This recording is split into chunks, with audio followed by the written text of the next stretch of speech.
Ow!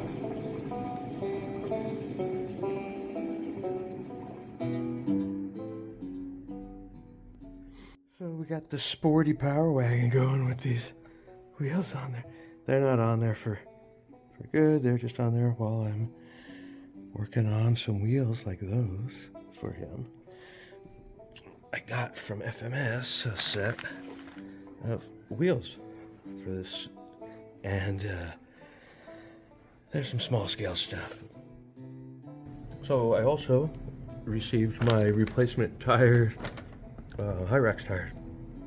I mean, in my last couple videos ago, I was putting these 2.2s together, and the inside rim here was like null. There was almost nothing in there to prevent the tire from going through. You know what I'm saying? And like, check it out. So this one has a center. You know, the center ring is in there. Oh, by the way, I also had these Endures, these blue ones in there. Now I have dual stage foams in there. But initially what were in here was these big ass foams that come with the tires, and they were actually making the tire bubble up. But regardless, the center ring in there, it obviously can't go through. Well, without the center ring in there, it still can't go through. You know what I'm saying? There's a bead, and this is a huge bead. It's a huge bead. So normally, which is what I was like thinking, why isn't the tire, you know, concave? It's not going in. It's sitting flat. Well, it's because the big bead is really sitting up there. When it's all the way pushed in,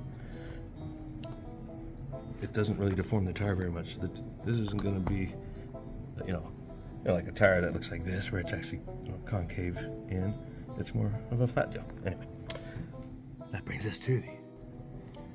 So I really like these rims. The tires are cool, but I like the rims for the Atlas 6x6.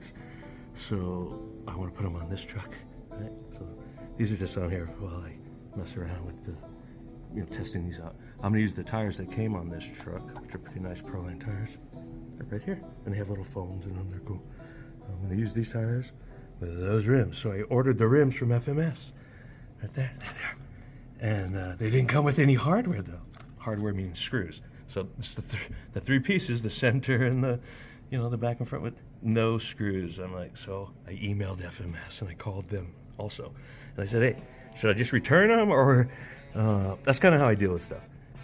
I say, hey, I'm going to return this product unless you can fix it or whatever. And then they usually can fix it. So he goes, no, they don't include the screws. They assume that you're replacing the part. I'm like, so you would already have the screws. I'm like, well, I'm not breaking a wheel, bro. I wanted a whole new set for this truck. That's what I told him. And I told him, hey man, I got this truck. I thought it was discontinued. I got this truck from Jerry's Old Guy Review YouTuber. I'm a little YouTuber. He asked about my channel. He looked it up. Dude, he subscribed to my channel. That was fun. But anyway, so he gives me the part number for the screws. And I go, right on, man. I hang up with him. I look it up. I'm not going to have it out of stock or whatever. And so that's cool. They'll notify me when the screws come in. Anyway, so I'm going to paint these rims orange. Put them on here. And I'm going to these have 5 screws. They don't need 5 screws. They don't say anything. They work off 3 screws. So I'm going to use, you know, 2 screws from each one, and I have some little screws from this other thing somewhere. I'll get it together, but, you know, for temporarily. That's whatever. So, funny how the FMS did. Anyway, so doing that, getting the stuff weathered up. I'm going to weather this little motorcycle too. Weather the motorcycle, and then we'll be rolling. I just thought that was funny. FMS, right on. Subscribing to my channel. There's just the dude from FMS, but whatever. It's pretty funny.